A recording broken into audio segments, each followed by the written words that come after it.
right, guys. So, I'm just kind of setting some stuff here, to so that we stay on brand, I suppose. I want to talk about a little bit about myself for for a change, and so if you got a little bit of time to spare, and if you'll indulge me, well, I got a little story to tell.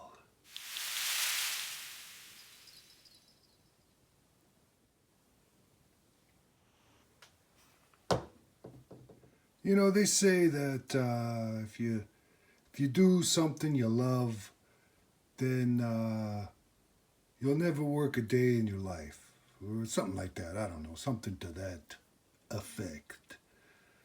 But yeah, things kind of started for me dealing with food. You know what I'm saying? The restaurant business, the food service industry. I don't know what it's called anymore, but one of the first things that I did to earn an hourly wage was scooping ice cream and making sandwiches and burgers. This was a lot of fun. I enjoyed working.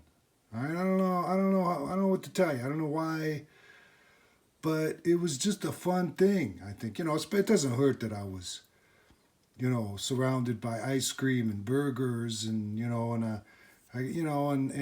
generally run into people that are kind of in a good mood. I got to be that guy with the metal cup, and you stick it into the blender thing, the milkshake blender. It was cool. And but what I was saying is that I got to experiment and find all, and what it came down to, I'll tell you, came down to honey vanilla ice cream and squeezed orange juice. You use that, you put those two together, telling you. But anyway, yeah, it was pretty fun, and I enjoyed my time there, and I got to learn about how I liked my burgers. They were the big ones too. 3/4 pound. That sounds like too much, but I think it might have been. They were the big ones, big oval ones, like this, and like like yay thick. So yeah, it was a good time, and I enjoyed it. I can't say I loved it and that I didn't work a day in my life, but especially in retrospect, you look back on it, you're like, oh, those were fun times, But yeah, I think even at the time, I appreciated the fun side of doing that, and being being in that environment, and providing that service and that food for for the neighborhood.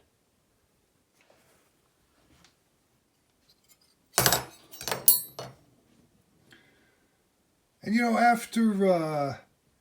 after gaining a little bit more experience, I did going into a little bit more involved occupation. I was lucky enough to secure a position at one of the most popular restaurants in the area, in the local area.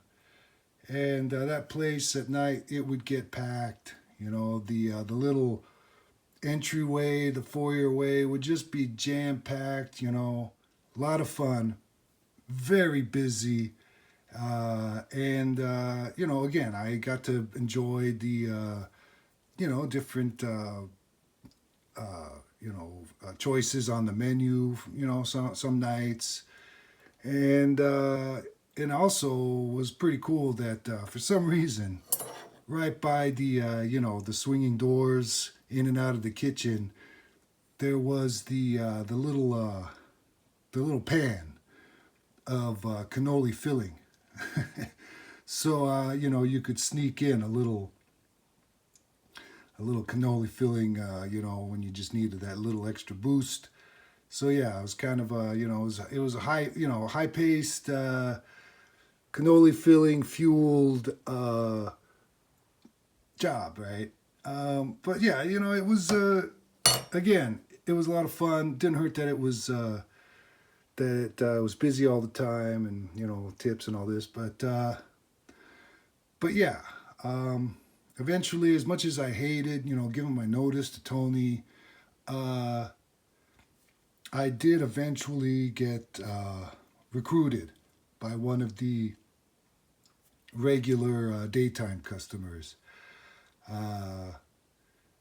So yeah.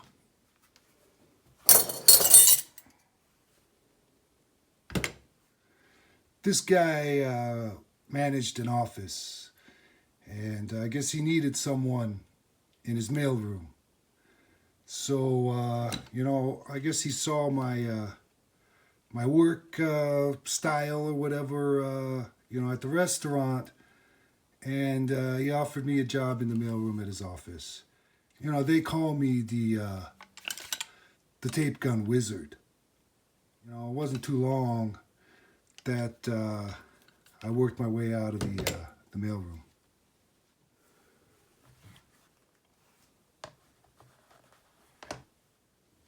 So, and it wouldn't be the last time that I worked my way out of the mailroom.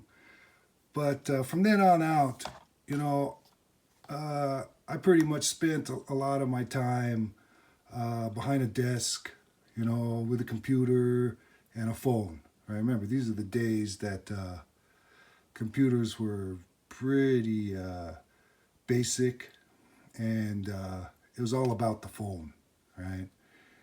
And yeah, I did pretty good with that because I really tried to listen real hard. If you really listen and you pay attention to the tone of their voice, you can really kind of imagine what they're going through on the other end, how they're feeling, what they need. So yeah, spent a lot of time at that office desk with the phone, right, and the computer.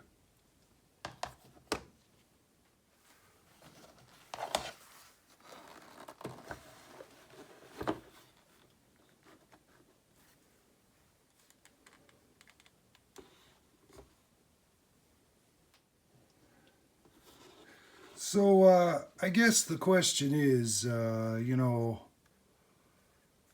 would I want to go back, to a simpler time? Not just back to, those days when I was working, but, maybe even to a even simpler time, right, further back. And, yeah, there were a lot of good things about that. Maybe your immediate response is like, oh yeah, things were so much simpler, everything was nicer.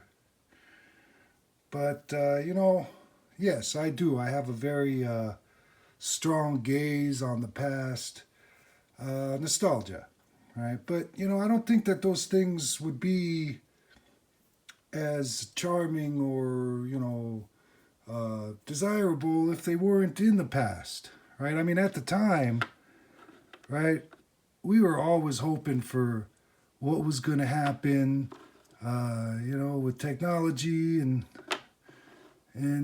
just progress, things getting a little bit nicer for everybody. So yeah, I think that yes, I did have a foot in the past. I was always looking at old, when I could back in the day. I mean, it was a lot harder then, right? At old footage of days gone by, and and now too, the technology is allowing people to glimpse into times even earlier in history, and but it leaves out a lot of stuff. It leaves out the I don't know, stuff like the rats, the pests, the horse poop everywhere. You don't see all the little things that really did add to the experience of the time.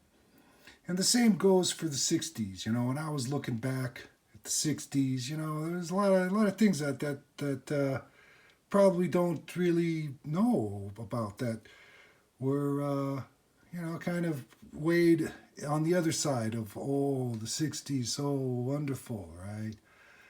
Same with kids now that are looking back at the 80s, I mean, we were there, so we know it was like, it wasn't all poofy hair and pointy guitars and pointy letters, right? It was if you just, every day, it was a normal day and normal stuff going on, right? So, I don't know when it happened, but I eventually did, and I guess it was kind of a slow progression to being one of the guys that they always say, live in the moment, live in the moment. I never really knew what they were talking about, but I think slowly over time started to appreciate a little bit more, right? Yeah, you gotta take the future into account, right? Because you gotta set things up, for today, in my case. And you gotta keep an eye on the past too, pick up a few things along the way. But yeah, I mean, like I said, I could watch a movie and I could be almost through all the way through it. And if I just realized that this is not happening, I could just stop watching. But when it comes to the progress of humanity and history playing out and that kind of thing, this is where I want to know what happens. I want to know where the story goes. The real story of the world, right? I still look here just as much. You kind of have to, just to be a little prepared. I'm not an early adopter when it comes to most things, and with the stuff that's happening now. And this is one caveat that I have to mention is that, while I'm talking about the new stuff that's happening now, the big changes that are supposedly coming, there's two ways that they could go, three ways really. I mean, it could just kind of, be a big letdown, and just sort of things might continue, at a normal pace, which would be fine. It could make a lot of things a lot better while making things a lot worse, or it could make things just a lot worse. So, if it gets really bad on that last situation, then yeah, maybe I'd prefer to go back, But we don't know what's going to happen. We don't know where the story goes, right? So, I mean, that's interesting, So being here right now, it's great because you can sort of look back and you see how the stories come, and you can, and you can watch where the story goes as far as people in the world, right? So that's my main thing, is I want to know what happens. I want to see where the story goes. And so that keeps me, wanting to move forward with a very strong eye on the past. But, as I said, somehow this happened to me too, the right now, right? Living in the moment, enjoying the simple passing of time even. But also observing, and seeing what's happening right now. I mean, it's all part of the story. It's interesting. But, anyway, just want to talk about that a little bit. Have a nice day.